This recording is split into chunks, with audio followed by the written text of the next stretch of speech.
नमस्कार, मी जितेंद्र शिंगाडे आणि पुढारी न्यूजच्या एक्सप्लेनरमध्ये तुमचं स्वागत आहे।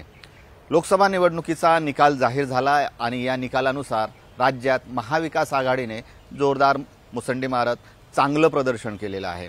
विदर्भाचा विचार केला तर विदर्भातही महाविकास आघाडीचं जोरदार प्रदर्शन असंच राहिलेलं आहे, कारण विदर्भातील 10 पैकी तब्बल 7 जागांवर महाविकास आघाडीच्या उमेदवारांनी विजय प्राप्त केलेला आहे। कधीकाळी आता हा भाजपचा किल्ला आहे असं म्हणण्यात येत होतं, मात्र लोकसभा निवडणुकीच्या या निकालानंतर भाजपचा हा किल्ला कोसळला आहे असंच म्हणावं लागेल। त्याला कारणही तसंच आहे, कारण पूर्व विदर्भ असो किंवा पश्चिम विदर्भ असो, अगदी काही नवख्या उमेदवारांनी भाजपच्या किंवा महायुतीच्या उमेदवारांना पराभूत केलेला आहे। सुरुवात करूया गडचिरोलीपासून। गडचिरोली या जिल्ह्यामध्ये गेल्या 2 टर्मपासून अशोक नेते म्हणजे भाजपचे अशोक नेते हे खासदार होते। त्यांना यंदा तिकीट मिळणार की नाही याची शाश्वती नव्हती। ऐन वेळेवर त्यांचं तिकीट जाहीर करण्यात आलं, तर काँग्रेसकडून इथे नामदेव किरसान हे अगदी नवखे उमेदवार आहेत, कधीही निवडणूक न लढलेले, मात्र त्यांचा तिथे जनसंपर्क हा अगदी तगडा आहे आणि त्याच भरोशावर त्यांनी तिथे निवडणूक लढवली। गडचिरोलीमध्ये भाजपच्या अशोक नेते यांचा नामदेव किरसान यांनी पराभव केला। त्यामुळे गेल्या 10 वर्षांपासून असलेली गडचिरोलीची भाजपकडे असलेली जागा ही काँग्रेसच्या पंजाकडे आली। त्यानंतर गडचिरोलीनंतर जर विचार केला तर भंडारा गोंदिया ही लढत जी आहे ही अतिशय काटेपूर्ण किंवा अटीतटीची झाली अशीच म्हणावी लागेल। इथे भंडारा गोंदिया ही निवडणूक 2 उमेदवारांपेक्षा 2 पक्षातील मोठ्या नेत्यांमध्ये असल्याचं प्रामुख्याने दिसून आलं, कारण राष्ट्रवादी म्हणजे अजित पवारांच्या राष्ट्रवादीचे प्रफुल्ल पटेल यांचा हा गड आहे। गेली अनेक वर्षे इथे राष्ट्रवादीच्या घड्याळ्यावर ते येथून निवडून आलेले आहेत, सध्या ते राज्यसभेवर आहेत। तर दुसरीकडे काँग्रेसचे प्रदेशाध्यक्ष नाना पटोले हे देखील मूळचे भंडारा जिल्ह्यातले। त्यामुळे भलेही ही निवडणूक जी आहे ती विद्यमान खासदार सुनील मेंढे म्हणजे भाजपचे सुनील मेंढे आणि काँग्रेसचे उमेदवार प्रशांत पडोळे यांच्यामध्ये असली, तरीही मुख्य लढत जी होती ती ही प्रफुल्ल पटेल विरुद्ध नाना पटोले यांच्यामध्येच असल्याचं चित्र होतं। 2 टर्मपासून सुनील मेंढे इथे निवडणूक लढले आणि ते जिंकलेही। 2014ची निवडणूक ते जिंकले, त्यानंतर 2019ची निवडणूक देखील ते जिंकले। त्यानंतर हॅट्रिक होणार की नाही याबाबत शाश्वती नव्हती आणि अशा परिस्थितीमध्ये अगदी नवखे समजले जाणारे प्रशांत पडोळे यांना काँग्रेसने उमेदवारी दिली। त्यांचा प्रचार हा स्वतः नाना पटोले यांनी आपल्या अंगावर घेतला। सूक्ष्म प्रचार केला त्यांनी, खास करून ग्रामीण भागामध्ये त्यांनी अनेक जे मुद्दे आहेत, शेतकऱ्यांचे मुद्दे आहेत, विजेचे प्रश्न आहेत, शेतकऱ्यांच्या धानाचा प्रश्न आहे, धानाचे चुकारे मिळाले नाही आहेत, शेतीसाठी आवश्यक असलेले जे खत आहे त्याचे भाव किती वाढले, या ज्या बाबी आहेत त्या शेतकऱ्यांपर्यंत, त्याचबरोबर किती खतावर किती जीएसटी लागते, कोणत्या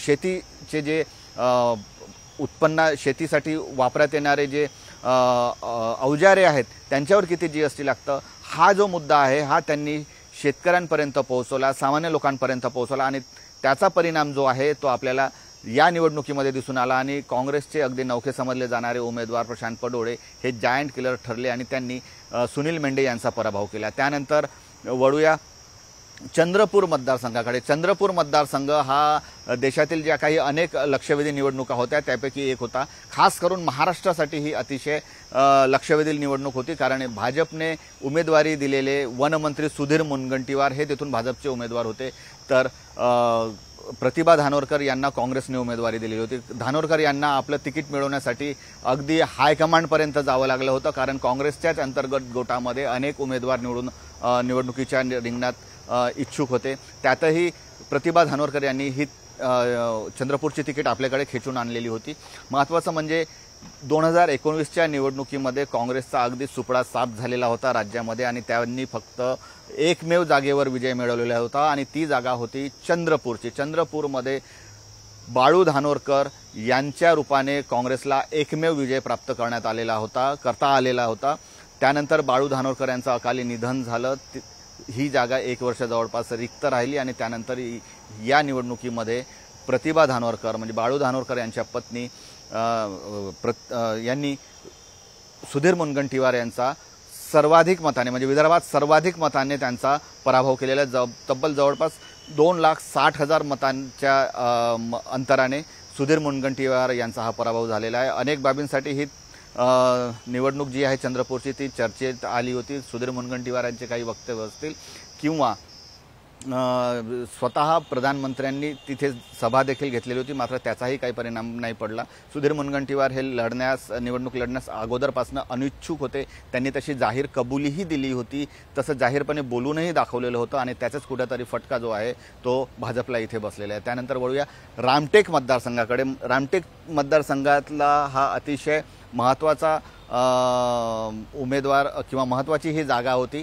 ही जागा जी आहे ती पारंपरिक म्हणजे गेली अनेक वर्षे जी होती ती शिवसेनेकडे होती, मात्र शिवसेना आणि भाजप यांच्यामध्ये जेव्हा दुरावा निर्माण झाला आणि शिवसेनेचे 2 गट पडले, शिंदेंच्या नेतृत्वात वेगळं सरकार स्थापन झालं, अनेक आमदार खासदार त्यांच्यासोबत गेले, तेव्हा रामटेकचे विद्यमान खासदार कृपाल तुमाने हे देखील शिंदे गटात गेले।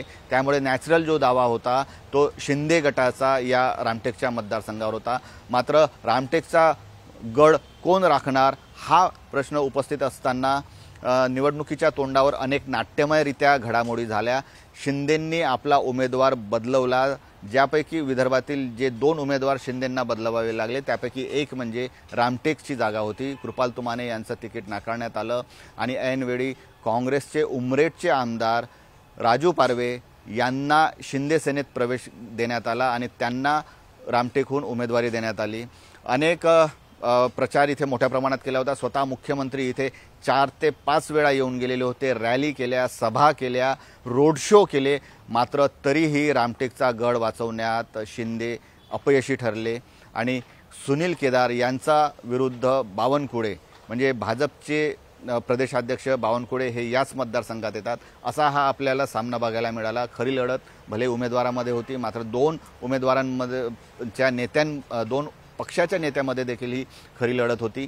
त्यापैकी एक म्हणजे चंद्रशेखर बावनकुळे आणि सुनील केदार यांचं ग्रामीणमध्ये नागपूर ग्रामीण जिल्ह्यामध्ये मोठं वर्चस्व आहे आणि त्यांनी पुन्हा एकदा आपलं वर्चस्व या निवडणुकीच्या माध्यमातून पुन्हा एकदा स्थापन केलेलं आहे आणि त्याचा प्रत्यय देखील आलेला आहे। कारण निवडणुकीच्या घटनाक्रमामध्ये रश्मी बर्वे यांचं तिकीट ऐनवेळी कापण्यात आलेलं होतं। त्यासाठी 24 तासात कशा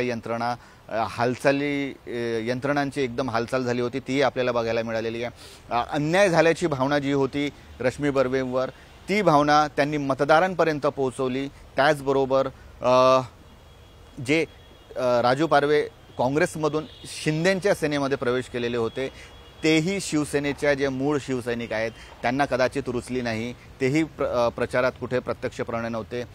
रामटेकची जागा मिळावी ही भाजपच्याही अनेक नेत्यांची अनेक कार्यकर्त्यांची इच्छा होती, मात्र तेही न मिळाल्याने भाजपने नेमकं किती काम केलं याचा देखील आता लेखाजोखा घेतला जाऊ शकतो। मात्र जे आहे श्यामकुमार बर्वे म्हणजे रश्मी बर्वे यांच्या जे पती आहेत त्यांना ऐनवेळी उमेदवारी मिळाली आणि त्यांनी राजू पारवे यांचा पराभव केला। त्यानंतर वळूया नागपूरकडे। नागपूर ही केंद्रीय मंत्री नितीन गडकरी यांच्या उमेदवारीमुळे अधिकच चर्चेत आलेला मतदारसंघ होता। इथे काँग्रेसने ऐनवेळी काँग्रेसचे शहराध्यक्ष आमदार विकास ठाकरे यांना उमेदवारी जाहीर केली। निवडणुकीच्या प्रचारासाठी भले 15 ते 16 दिवस किंवा 20 दिवस त्यांना मिळाले असतील, मात्र गडकरींचं मताधिक्य कमी करण्यात विकास ठाकरे यशस्वी झाले। गेल्या वेळी 2 लाखाहून अधिक मताधिक्यांनी गडकरी विजयी झालेले होते, मात्र यावेळी केवळ 1,37,000 मतांवर मताधिक्याच्या अंतरावर गडकरींना समाधान मानावं लागलं। गडकरी हेच केवळ इथे एकदा आपली हॅट्रिक पूर्ण करू शकले। त्यानंतर आपण वर्धेचा विचार करूया। वर्धेची जागा जी आहे ती महाविकास आघाडीमध्ये शरद पवारांच्या राष्ट्रवादीसाठी सुटलेली होती आणि शरद पवारांनी इथे अनेक उमेदवारांची चाचपणी केली होती। त्यानंतर काँग्रेसचे माजी आमदार अमर काळे यांना शरद पवारांच्या राष्ट्रवादीकडून म्हणजे तुतारी चिन्हावर निवडणूक लढवली आणि ते इथून विजय झाले। 2 वेळचे जे खासदार आहेत विद्यमान खासदार रामदास तडस हे पहलवान म्हणून ओळखले जातात, ते खरंच पहलवान देखील आहेत, मात्र या पहलवानाचा पराभव जो आहे तो अमर काळे या काँग्रेसच्या माजी आमदाराने केलेला आहे, हॅट्रिक होऊ दिलेली नाही। सर्वाधिक देशातील चर्चेतली एक महत्त्वाची जी जागा आहे किंवा जो मतदारसंघ आहे तो अमरावती, कारण अमरावतीमधून नवनीत राणा या भाजपच्या तिकिटावर निवडणुकीच्या रिंगणात उतरल्या।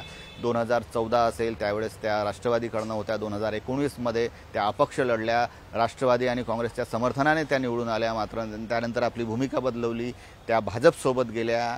रात्री 12च्या सुमारास किंवा मध्यरात्री म्हणूया त्यांना भाजप प्रदेशाध्यक्ष चंद्रशेखर बावनकुळे यांच्या नागपुरातील घरी भाजपमध्ये प्रवेश देण्यात आला आणि त्यानंतर त्या भाजपच्या अधिकृत उमेदवार झाल्या।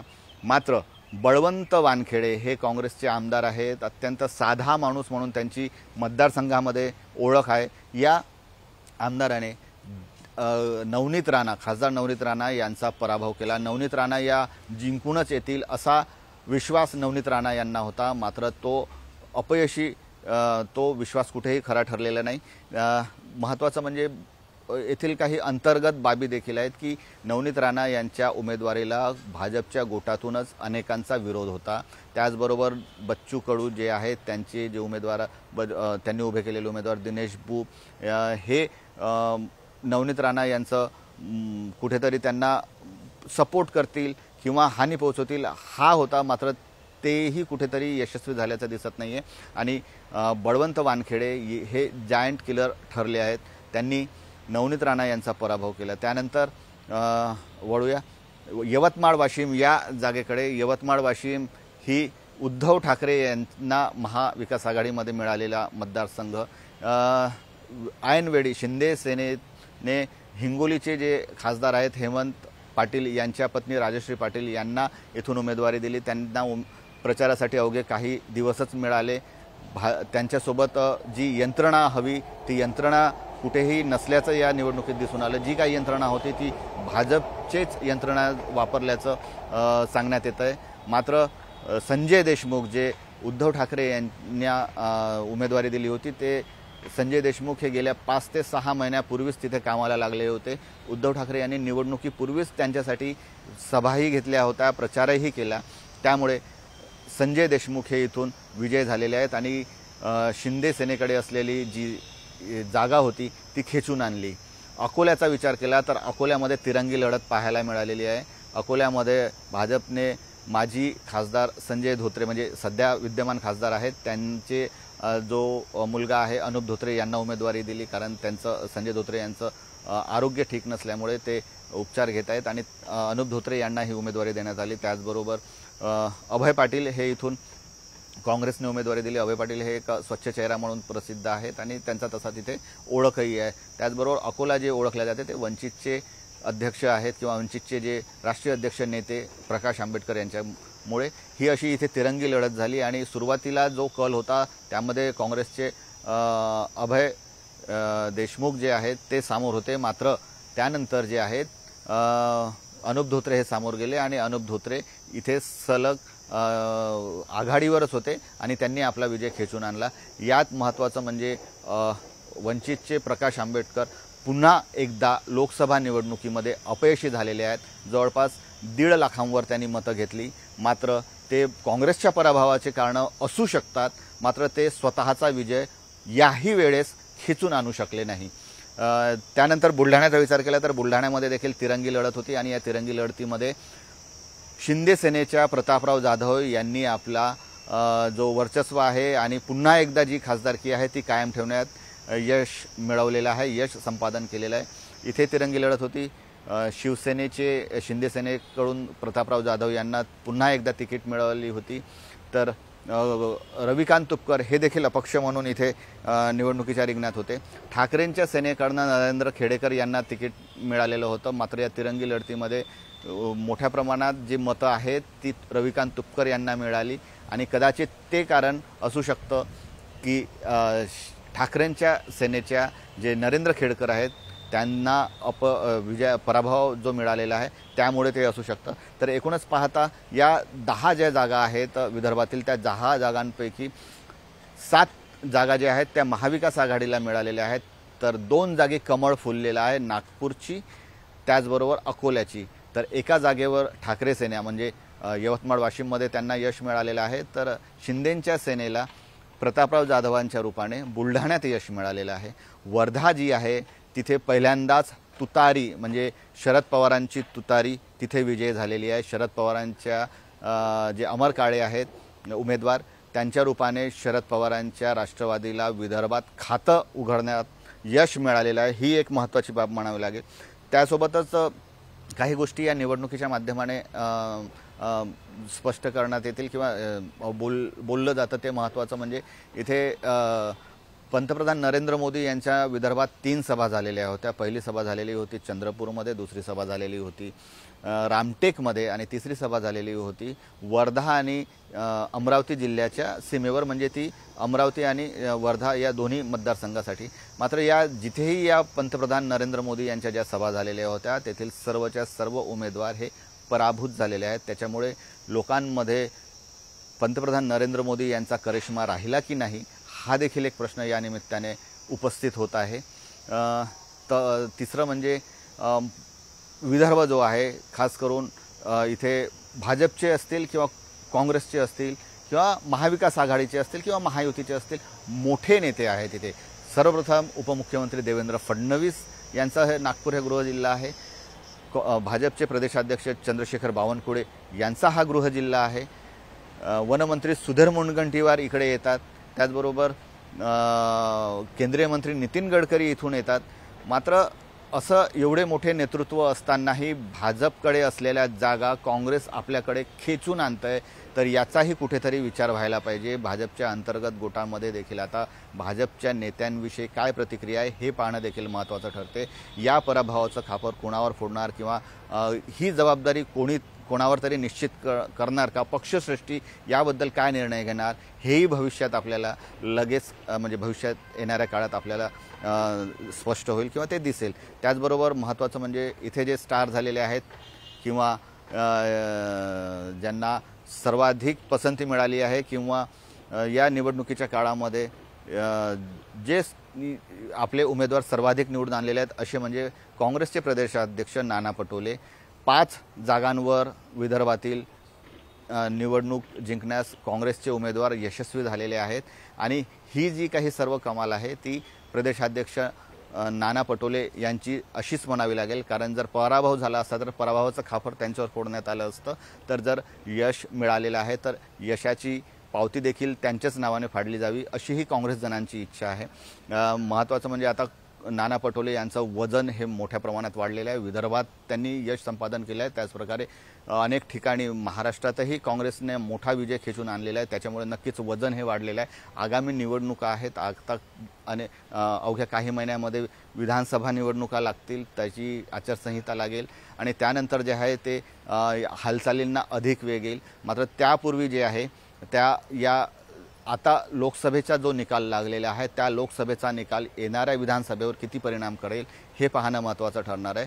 त्याचबरोबर विदर्भाचा ज्याप्रमाणे 7 जागा जिंकलेल्या आहेत महाविकास आघाडीने, त्यानंतर येणाऱ्या विधानसभा निवडणुकीमध्ये कारण 62 जागा या विदर्भातून येतात विधानसभेच्या आणि या 62 जागांवर कोण किती लीड घेईल, कारण गेल्या वेळी 2019च्या निवडणुकीमध्ये देखील 2014च्या तुलनेमध्ये महाविकास आघाडी असो किंवा काँग्रेस म्हणून काँग्रेसने जोरदार कमबॅक केलेलं होतं, त्याहीपेक्षा आता जोरदार कमबॅक करणार का हे पाहणं भविष्यात तेवढंच महत्त्वाचं ठरणार आहे। तुम्ही पाहत राहा पुढारी न्यूज। नमस्कार।